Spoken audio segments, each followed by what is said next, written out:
Isang mapagpalang umaga po sa ating lahat. Muli ako si Miat Sebastian and welcome to our daily devotion with Pastor Russell Ocampo.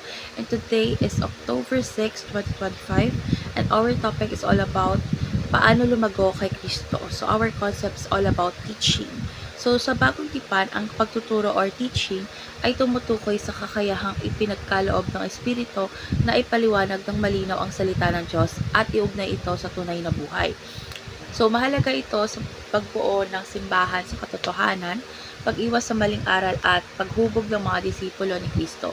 Dahil ang tunay na nagtuturo ay hindi lang basta pagbabahagi ng impormasyon, kundi pagbabago ng buhay sa pamamagitan ng kasulatan.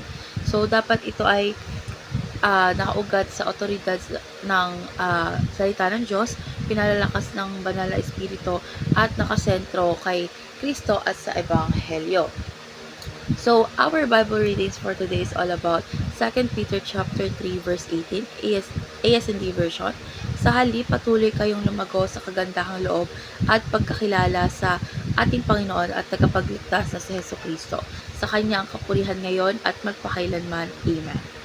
So, ngayon na tayo sa ating teaching. So, yung first teaching is teaching biblically produced, biblical Christian. So, kapag ang tinuturo ay ayon sa salita ng Diyos, is lumalago ang mga mananampalataya sa tamang pananampalataya. So, hindi lang sila nagiging reliyoso, kundi nagiging totoo at matatag na tagasunod ni Kristo. So, ang tamang pagtuturo ay nagbibigay direksyon sa buhay at tumutulong upang maunawaan ang kalooban ng Diyos. Second is teaching to obey Christ is the core of discipleship. So, ang tunay na layunin ng pagtuturo ay hindi lang kaalaman, kundi pagsunod kay Kristo. Dahil ang bawat aral ay dapat pagturo sa atin na isabuhay ang kanyang mga utos sa araw-araw.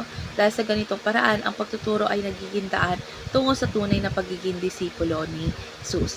And last is teaching nutritious believers toward Christ-likeness. So, ang tamang pagtuturo ay parang pagkain ng kaluluwa. Ito ang nagpapalakas sa ating pananampalataya. Habang natututo tayo ng salita ng Diyos, is unti-unti tayong nagiging katulad ni Kristo sa ugali at pananaw. Ang pagtuturong ito ay isang paraan ng Espiritu upang hubugin tayo sa kabanalan at pagmamahal. So ngayon na tayo sa ating application, 3 conviction of intentional teaching. First is to move people closer to God, to Christ.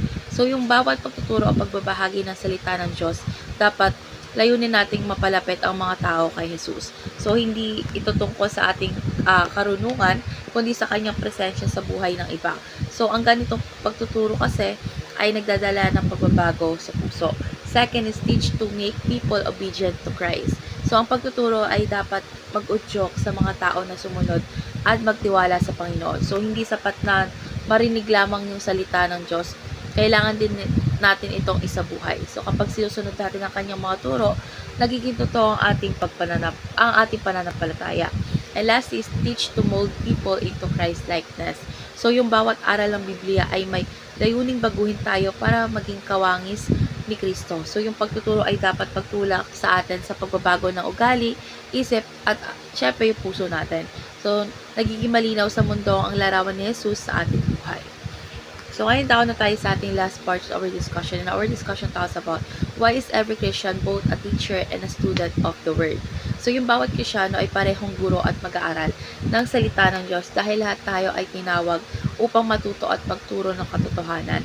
So, habang natututo tayo sa Biblia, tinuturuan din tayo ng Diyos kung paano ito ibahagi sa iba sa pamamagitan ng ating salita at halimbawa. So, natutunan ko na ang paglago kay Kristo ay hindi nagtatapos sa pandinig o pagdinig lamang, kundi sa pagbabahagi ng kanyang salita upang makatulong sa paglago ng iba.